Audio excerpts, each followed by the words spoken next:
बाद भाजपा प्रवक्ता आलोक अजय ने प्रेस कॉन्फ्रेंस कर कांग्रेस सांसद गौरव गोगोई और उनकी पत्नी पर पाकिस्तान और आईएसआई से जुड़े होने का गंभीर आरोप लगाया।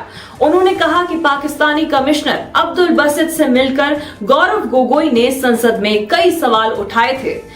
आज एक ऐसा विषय है जो हमारे राष्ट्र के आंतरिक सुरक्षा और बाह्य सुरक्षा से जुड़ा हुआ विषय है और इसमें इन्वॉल्व लोग जो हैं वो इस देश के महत्वपूर्ण पदों पर आसीन है। इसलिए एक गंभीर विषय है जिस पे देश की जनता का ध्यान आकृष्ट करना बहुत जरूरी है। ये जो सामने हमने इसके पिक्चर डायग्राम लगाया हुआ है, गौरव गोगोई जी हैं deputy leader of opposition Lok Sabha में, यानी कि राहुल गांधी के बाद डिप्टी लीडर ऑफ ऑपोजिशन। ये इनकी शादी होती है 2013 में एलिजाबेथ कॉलबर्न नाम की एक युवती से। ये एलिजाबेथ कॉलबर्न पूर्व में आईएसआई समर्थित अल तौकीर शेख हैं, इनके साथ काम कर चुकी हैं। ये अल तौकीर शेख इनके पीएचडी के गाइड थे। ये और काम कर चुकी हैं सेनेटर टॉम उथल से, जो नीचे आप देख सकते हैं। ये मेंबर थे यूएस सेनेट के, जो खुफिया विभाग से संबंधित था, और ये जॉर्ज सोरोस से बहुत नजदीकी संबंध है इनके। एलिजाबेथ कॉलबर्न की जो भाभी हैं उनका नाम है सुसान डेलबॉस। ये कैरिटास नाम की एक ऑर्गेनाइजेशन से जुड़ी हुई हैं जो भारत में धर्मांतरण करने के लिए इन पे काफी आक्षेप लगता रहा है और पूरे विश्व में धर्मांतरण में ये लगी हैं। ये सारे फंड इनको यूएस एड से मिलते हैं, जिसको अभी ट्रंप प्रशासन ने बैन किया, जो कि डीप स्टेट का एक हिस्सा है। गौरव गोगोई को वर्ल्ड इकोनॉमिक फोरम में लिस्टेड नेता की तरह लिस्ट किया गया था और वर्ल्ड इकोनॉमिक फोरम को भी टोटल फंडिंग यूएस एड से मिलते रही है। वो एक कहावत है ना, एक शेर है कि दिल के फफोले जल उठे सीने के दाग से, दिल के फफोले जल उठे सीने के दाग से, इस घर को आग लगी है घर के चिराग से। अजय आलोक ने कहा कि गौरव गोगोई ने 2013 में एलिजाबेथ कॉलबर्न से शादी की। कांग्रेस ने उन्हें 2014 में लोकसभा चुनाव का टिकट दिया। वो सांसद बन गए। सांसद बनने के बाद उन्होंने अपने स्टार्टअप पॉलिसी फॉर यूथ के 40-50 सदस्यों के साथ दिल्ली स्थित पाकिस्तान उच्चायोग में अब्दुल बासित से मुलाकात की। अजय आलोक ने कहा, गोगोई उस समय संसद की विदेशी मामलों की समिति के सदस्य तक नहीं थे। उन्होंने न तो इस यात्रा की जानकारी गृह मंत्रालय को दी और न ही किसी से इसकी इजाजत ली। मैं ये इसलिए बोल रहा हूं कि गौरव गोगोई जब 2013 में इनसे शादी के बाद एलिजाबेथ कॉलबर्न के शादी के बाद 2014 में गौरव गोगोई को कांग्रेस पार्टी अपना उम्मीदवार बनाती है। जो नेपोटिस्ट इल्जाम हम लगाते हैं, भाई भतीजावाद परिवारवाद, तो 13 में शादी होती है, 14 में इनको टिकट मिल जाता है, 15-14 में ये एमपी बन जाते हैं।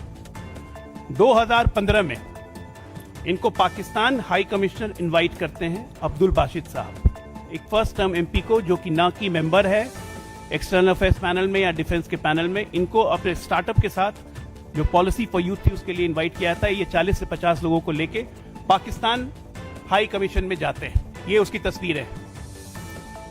और जाने के पहले ना इन्होंने होम गृह मंत्रालय से, ना ही किसी संबंधित मंत्रालय से, ना लोकसभा के स्पीकर से किसी से इजाजत नहीं दी कि ये क्या करने वहां जा रहे हैं। और ये उस वक्त की घटना है जब भारत सरकार ने पाकिस्तान हाई कमीशन पे आक्षेप लगाया था कि वो हमारी इंटरनल प्रॉब्लम में इंटरफेयर कर रहे हैं, जमहूरियत वगैरह के साथ पाकिस्तानी कंसुलेट ने मीटिंग की थी।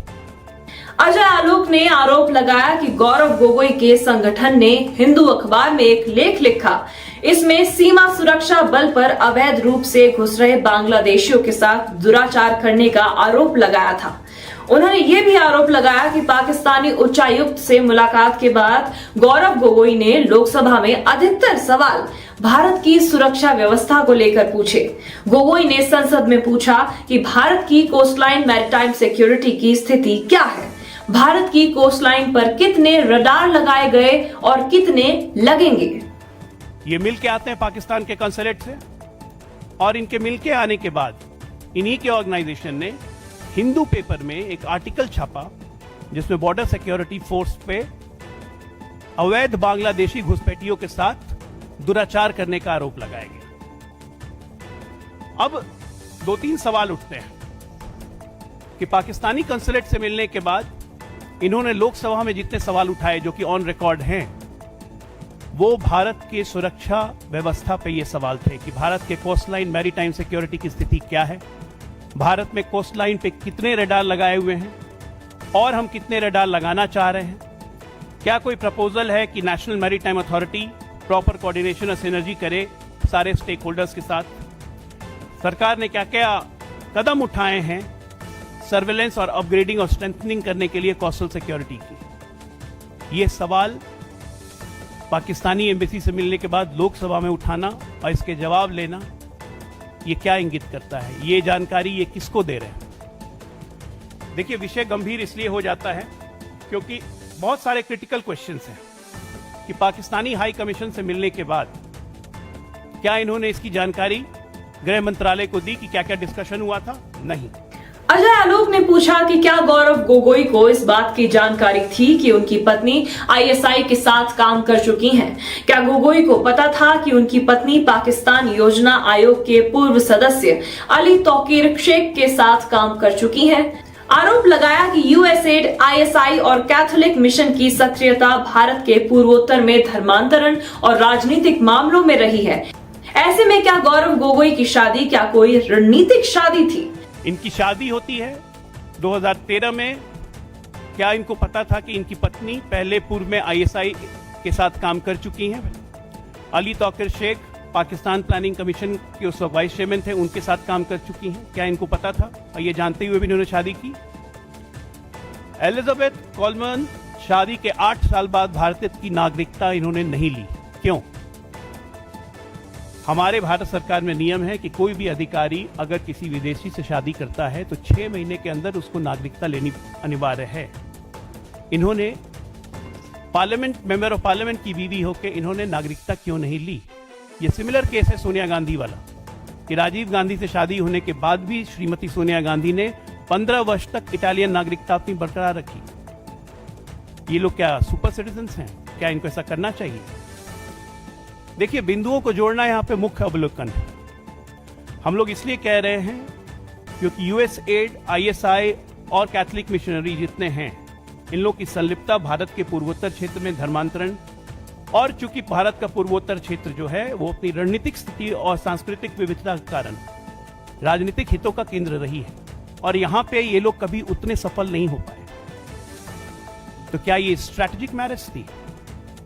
ये बहुत बड़ा प्रश्न है, क्योंकि जानते बूझते आप ये सब काम कर रहे हैं। कांग्रेस पार्टी को इस पे सवाल जवाब देने पड़ेंगे, क्योंकि राष्ट्र विरोधी रुख कांग्रेस पार्टी का शुरू से रहा है। मैं थोड़ा सा याद दिला दूं, अटल बिहारी वाजपेयी जी के समय में जब परमाणु परीक्षण हुआ था, उसका भी कांग्रेस ने विरोध किया था। कांग्रेस अपने आधिकारिक हैंडल पे एक नक्शा दिखा चुकी है जिसमें पूरा का पूरा पूर्वोत्तर क्षेत्र गायब है। कांग्रेस अपने आधिकारिक ट्विटर से कश्मीर का गलत नक्शा ट्वीट कर चुकी है, कश्मीर और लद्दाख को गायब कर चुकी है, इनके सहयोगी डीएमके अक्साई चिन को गायब कर चुके हैं। राहुल गांधी विदेशों में जाकर भारत के बारे में कितनी अनर्गल टिप्पणी कर चुके हैं, ये किसी से छुपा नहीं है। ये भारत के आंतरिक लोकतंत्र में विदेशी शक्तियों को कहते हैं कि आपको इंटरफेयर करना चाहिए। आज पुलवामा दिवस है, हमारे शहीदों को नमन करने का दिवस है। इसी पुलवामा दिवस पे राहुल गांधी ने क्या कहा था? इन्होंने इसे कार बम का हमला बताया था। मैं सब याद दिला रहा हूं, ये सब डॉट्स को जोड़ने के लिए आप लोग के लिए लगाया गया है। तो गौरव गोगोई चूंकि भारत में डिप्टी लीडर ऑफ ऑपोजिशन है, कांग्रेस पार्टी मुख्य विरोधी दल है।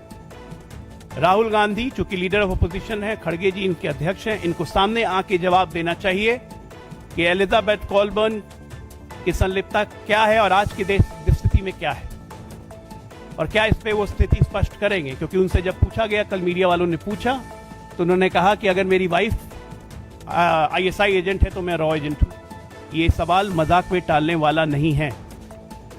ये कहीं ना कहीं स्टैब्लिश करता है कि कांग्रेस पार्टी का संबंध आईएसआई के साथ भी है। चीन के साथ क्या था ये हम एक ही बार नहीं 10 बार बता चुके हैं कि चीन के साथ अघोषित समझौता कांग्रेस पार्टी ने किया हुआ है। राजीव गांधी फाउंडेशन को चीन सरकार से पैसे मिले हैं, ये सब ऑन रिकॉर्ड है। तो आपके माध्यम से देश को हम यही बताना चाहते हैं, इन सब सवाल हैं जिनके जवाब कांग्रेस पार्टी या राहुल गांधी को देने चाहिए आगे आके।